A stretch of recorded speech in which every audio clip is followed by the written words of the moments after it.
Zhao Hui, en español Claudio. Trabajo en la estatal agencia de noticias Xinhua y me he dedicado a informar sobre América Latina y el Caribe desde hace 16 años. Me gustaría aprovechar esta oportunidad para compartir mis reflexiones en torno a 3 preguntas.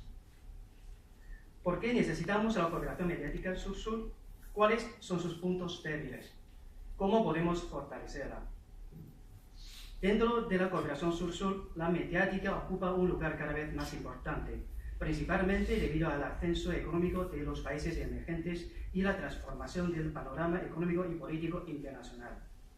Por ejemplo, desde el brote de la crisis financiera en 2008, la contribución de los países en desarrollo al crecimiento mundial ha superado el 60%. En 2016, el porcentaje incluso llegó al 80%. Además, entre las mayores economías del mundo ya figuran 3 países en desarrollo. Sin embargo, las voces de los países en desarrollo todavía no se oyen mucho y algunas veces son ignoradas. Por ejemplo, me gustaría referirme a la politización de los Juegos Olímpicos. Brasil, Rusia y China son los pocos países en desarrollo que los han celebrado. Antes de la inauguración de estos Juegos, se pudo ver una sistemática ofensiva contra estos países en los medios occidentales. En el caso de China, la criticaron por las cuestiones de Tíbet, de Xinjiang, y centraron sus reportajes en la contaminación, corrupción y otras noticias negativas, insinuando que no estaba cualificada para celebrar este evento. Algunos incluso abogaron por boicotear los Juegos. En los casos de Rusia y Brasil hicieron casi lo mismo. Y al final, ¿qué pasó? Los 3 países organizaron unos Juegos seguros, espléndidos y creativos y demostraron que las preocupaciones y acusaciones eran infundadas. El Mundial de Fútbol de Rusia es otro ejemplo. En marzo, un ex espía ruso y su hija fueron hallados inconscientes en un centro comercial del Reino Unido tras haber estado expuestos al agente nervioso Novichok. El gobierno británico afirmó sin evidencias que Rusia estaba detrás del ataque y motivó la expulsión al mayor número de diplomáticos rusos en el mundo occidental desde la Guerra Fría. Aunque el Kremlin calificó las acusaciones de horribles e infundadas, los medios occidentales no le hicieron mucho caso y de nuevo llamaron a boicotear el Mundial. Pero ¿qué pasa después? La semana pasada, una pareja británica fue atacada por el mismo agente tóxico. Hasta ahora, la investigación no ha encontrado ningún vínculo entre las víctimas y Rusia. Además, sería ilógico que Rusia lanzase este tipo de ataque cuando está celebrando el Mundial, como dijo el embajador ruso en el Reino Unido. Estos ejemplos demuestran que el mundo mediático sigue dividido en 2, norte y sur, países desarrollados y países en desarrollo. Esta división no implica una confrontación, pero es verdad que ambas partes tienen diferentes intereses y aspiraciones. Los países desarrollados controlan los principales grupos mediáticos del mundo y de esta manera dominan la opinión pública y deciden la agenda. Es por lo que de suma importancia la alianza y la cooperación entre los medios de comunicación de los países en desarrollo. En noviembre de 2016 se celebró en Santiago de Chile la Cumbre de Medios de Comunicación China-América Latina. Fue la primera reunión de este tipo y en ella participaron directivos de unos 100 medios de comunicación. En esta reunión, el presidente chino Xi Jinping anunció que China abriría un centro de intercambio entre medios de comunicación y capacitaría en los próximos 5 años a 500 periodistas de la región. Esta cumbre y el nuevo centro de intercambios de prensa son un avance en la cooperación mediática sur-sur. Sin embargo, como un recién nacido, esta cooperación aún tiene muchos puntos débiles.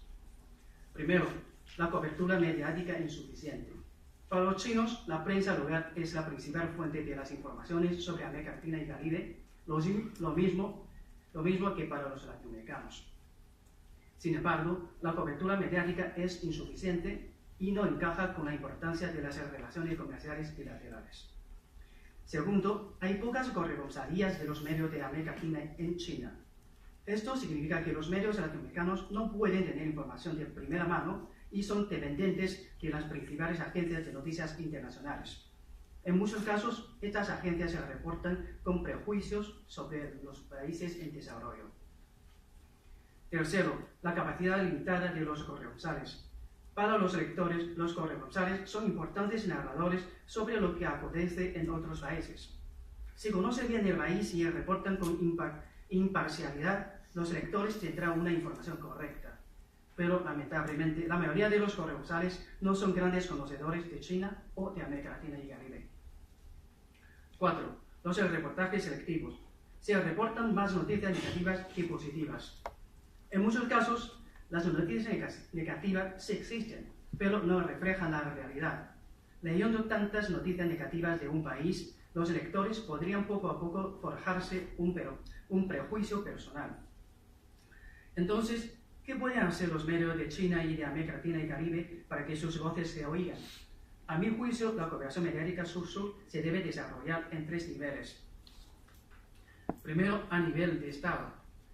En un mundo estrechamente enlazado, los países en desarrollo han de prestar más atención a la construcción y el desarrollo de la imagen nacional como una estrategia a largo plazo, con el propósito de mostrar lo mejor del país y atraer más inversiones extranjeras.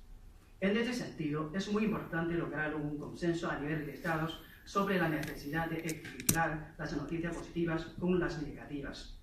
Por ejemplo, al cubrir la información de América Latina, los medios de comunicación chinos pueden reportar que la policía utiliza grafitis urbanos para prevenir la violencia y el consumo de drogas entre jóvenes, en vez de informar simplemente a las víctimas de la violencia, o reportar la renovación de un ramal de la línea ferroviaria que facilita el envío de exportaciones, en vez de centrarse en los accidentes de tráfico.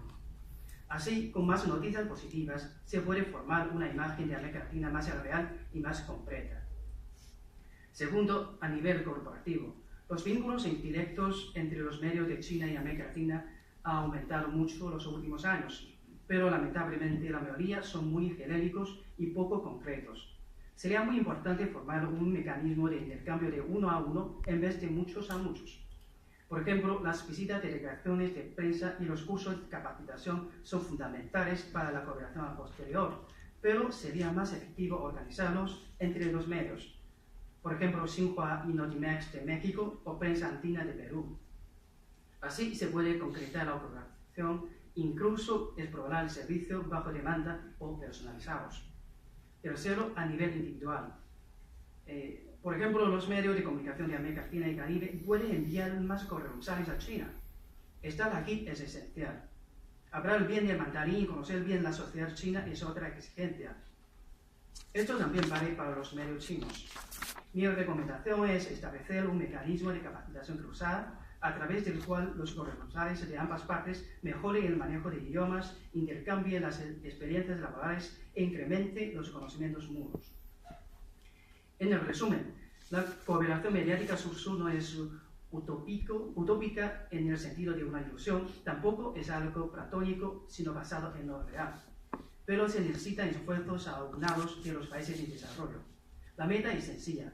Queremos que nuestras voces sean oídas y respetadas. Muchas gracias.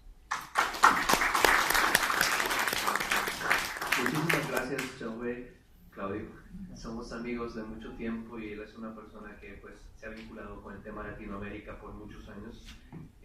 Quiero tomar la oportunidad de que Xiaohui hizo ya algunas observaciones y algunas recomendaciones de cómo acercarnos entre Latinoamérica y China justamente en este tema tan importante, y tal vez esta segunda parte de preguntas o recomendaciones puede enfocarse en eso, en generar desde ambos lados posibilidades o alternativas o proyectos o ideas de cómo lograr acercarnos desde diferentes ámbitos de la cultura. Entonces les cedo la palabra. Buenas tardes, soy Leonardo Carnevali, vengo de Venezuela y me gustó mucho la parte